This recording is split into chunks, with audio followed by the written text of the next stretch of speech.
শিলাবৃষ্টির জেরে ব্যাপক ক্ষয়ক্ষতি মেঘলিগঞ্জের জামালদহে। বুধবার রাত 1:30 নাগাদ প্রবল ঝড় ও সাথে শিলার তাণ্ডবে জামালদহ গ্রাম পঞ্চায়েতের ভুটকুড়া পার 165 উছলপুকুরি এলাকা বেশি ক্ষতিগ্রস্ত হয়। সেখানে বিঘার পর বিঘা কৃষি জমির তামাক ভুট্টা ক্ষয়ক্ষতির সম্মুখীন। রাতে বিকট আওয়াজে বড় বড় পাথর পড়তে থাকায় ক্ষতিগ্রস্ত হয় এলাকার টিনের চাল, পাথরের স্তূপ জমতে থাকে। এদিন সকাল পর্যন্ত পাথরের স্তূপ, বাড়ির উঠোন সহ কৃষি জমিতে দেখতে পাওয়া যায়।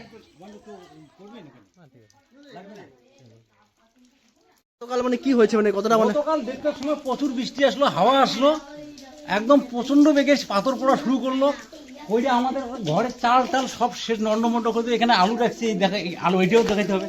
এখানে আলু রাখছি, এখানে দেখো এখন পর্যন্ত আমার আলু বড়ি শেষ করছে। এদিকে পাথর পাথর, এইদিকে পাথরে এখনো ভর্তি আছে। এই দেখো কি অবস্থা, আমাদের আলু শেষ, তামাক শেষ।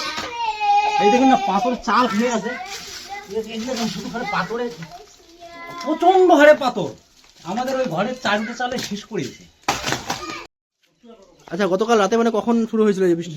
দেড়টা কতক্ষণ ধরে চলেছে? মোটামুটি 40-45 মিনিটের মতো। একটু দেখান তো এই মুহূর্তে। বন্ধ করে দিয়েছে তো।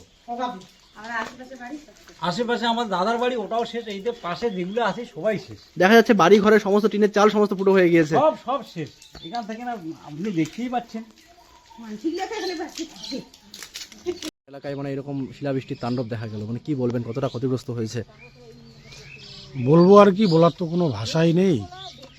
কারণ কৃষকের যে মূল ফসলগুলো তামাক ভুট্টা আলু, এটা শেষ একদম। আর কোনো কৃষককে জমিতে গিয়ে কোনো ফসল তুলে আনতে হবে না। তারপরে হচ্ছে আমাদের এই গ্রামটা 165 উছলপুকুরি ভুটকুড়ার পার খারিজা জামালদহ কেউ কেউ বলে।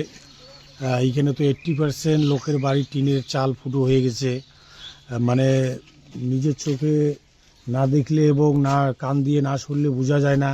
রাত 1:30-2টার পর থেকে প্রত্যেক বাড়ির থেকে কান্নার আওয়াজ, চিৎকার, চেঁচামেচি।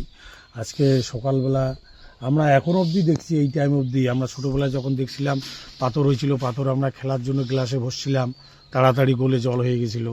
আজকে সেই রাত 1:30-2টার পাথর এখনও কোনো কোনো জায়গায় 2 ফুট 3 ফুট চাই হয়ে জমা হয়ে আছে। তারপর প্রত্যেকের চাল ফুটো হয়ে গেছিলো। অনেক পশু পাখি, শিয়াল কুকুর পাখি যেখানে সেখানে মরে পড়ে আছে। প্রত্যেক মানুষ কান্নায় ভেঙে পড়েছে। কেউ 1%ও এখনও ফসল ঘরে তুলতে পারেনি। আলুর বস্তা প্যাকেট হয়ে আছে, জমিতে আছে।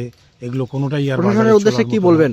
হ্যাঁ, প্রশাসনের উদ্দেশ্যে কি বলবেন? প্রশাসনের উদ্দেশ্যে কি বলবো, প্রশাসনের লোকজন তো রয়েছে, আমাদের গ্রাম পঞ্চায়েত সদস্যরা রয়েছে, নিশ্চয়ই তাদের কাছে যাবে। আমি প্রশাসনকে এটাই অনুরোধ করব। এটাই হচ্ছে মূল বিপর্যয়। মানুষের পাশে প্রত্যেককে দাঁড়াতে হবে, সবাই যাতে ঘুরে দাঁড়াতে পারে, এইটুকুই বলার আছে। আপনার নাম? আমার নাম প্রকাশ বর্মন।